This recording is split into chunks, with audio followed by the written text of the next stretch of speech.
লোক তার অনেক বন্ধুকে মুসলমান বানিয়েছে, কালিমার দাওয়াত দিয়েছে, কিন্তু তার বিজনেস পার্টনার খ্রিস্টান বন্ধুকে কালিমার দাওয়াত দিতে পারে না। দাওয়াত দিল, খাবারের দাওয়াত, ডাইনিং টেবিল ভর্তি খাবার আর খাবার। খ্রিস্টান বন্ধু আসছে, পেট ভরে খেয়েছে। এরপর স্টারবাকসের 2টা কফি দুইজনে নিয়ে ডাইনিং টেবিলে বসেছে। মুসলিম বন্ধুর মাথায় চিন্তা, যে করেই হোক কালিমার দাওয়াতটা আমার এই খ্রিস্টান বন্ধুর অন্তরের মধ্যে আমি ঢুকিয়ে দিব। খ্রিস্টান বন্ধুকে সে জিজ্ঞেস করলো, আমার বন্ধু 20 লক্ষ খ্রিস্টানকে তুমি গোল গোল করে দাঁড় করাবা, তোমার কত সময় লাগবে? এগুলো তুমি কি কও? 20 লক্ষ খ্রিস্টান তুমি পাইবা কি?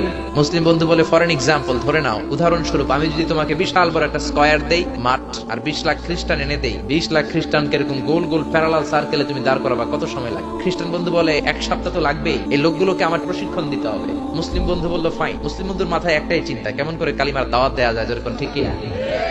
মুসলিম বন্ধু বলল, এই 20 লক্ষ খ্রিস্টান কিন্তু একই দেশের হবে না, এটা তোমার মাথায় রেখো, they are not from the same languages, এক একজন এক এক ভাষায় কথা বলবে, কত সময় লাগবে? খ্রিস্টান বন্ধু বলল, দ্যাট ইজ ভেরি টাফ। মুসলিম বন্ধু বলল, এই সবগুলো 20 লক্ষ খ্রিস্টান একই বয়সের নয়, একই লিঙ্গের নয়, তোমার কত সময় লাগবে? খ্রিস্টান বন্ধুকে, তাহলে কিয়ামত পর্যন্ত আমি পারতাম না।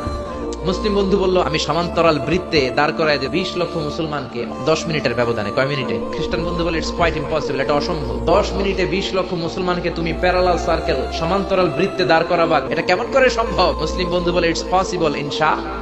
তোমাকে কিংডম অফ সৌদি আরাবিয়া, সৌদিতে একটু ভিজিট করতে হবে। সে রাজি হয়ে গেল, বুদ্ধি করে জিলহজ মাসের 10 তারিখে নিয়ে গেল তাকে সৌদিতে। আপনারা জানেন, হেরেমের বাউন্ডারিতে কোনো কাফের খ্রিস্টান ঢুকতে পারেন। তার পরিচয়টা গোপন করে মুসলিম বন্ধু তাকে নিয়ে গেল জিলহজের 10 তারিখ, হজের মৌসুমে। মক্কার পাশে, কাবাগরের পাশে একটা বিল্ডিং আছে, আব্দুল আজিজের ওয়াকফ, এটাকে বলে জামজাম টাওয়ার, দি মক্কা রয়্যাল ক্লক টাওয়ার, 120 তলা উঁচু। এটার 80 তলায় একটা হোটেল ভাড়া করলো, একটা রুম ভাড়া। ওই দিন সব হাজী সাহেবান মিনার জবাইয়ের কাজ শেষে ফরজ তাওয়াফ করার জন্য মিনা থুইয়া সব কাবাগরের এদিকে বিড়বিড় বিড়বিড় করতেছে, সুবহানাল্লাহ।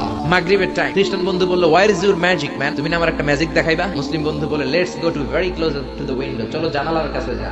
80 তলা বিল্ডিং এর উপর থেকে জানালার কাছে যে, when they open the window, যখন জানালা খুললো, নিচে তাকিয়ে খ্রিস্টান বন্ধু তো অবাক। 20 লক্ষ হাজী সাহেবান, একটা ইজার, একটা রিদা, একটা সাদা কাপড়ের চাদর, একটা সাদা কাপড়ের লুঙ্গি পরে লাব্বাইক লাব্বাইক বলে কারে ডাকে। এই দৃশ্য কোনোদিন খ্রিস্টান দেখে নাই, দেখে তো অবাক। এই দৃশ্য দেখে খ্রিস্টান বন্ধু স্টার্টেড টু ক্রাই, কাঁদতে শুরু করে। মুসলিম বন্ধু খ্রিস্টান বন্ধুরে জড়িয়ে ধরে বলে, ও বন্ধু, তুই কাঁদিস কেন, তুই কাঁপিস কেন? খ্রিস্টান বন্ধু বলে, আমার জীবনে কোনোদিন এত সুন্দর দৃশ্য আমি দেখি নাই। কি নামে ধর্মের, কি নাম? মুসলিম বন্ধু বলে, ইসলাম। খ্রিস্টান বলে, আমিও আমার বাইবেল নিয়ে অনেক ভেজালে আছি, আর আমি খ্রিস্ট ধর্মে থাকতে চাই না, তোদের ধর্মে আমার ঢুকিয়ে নে।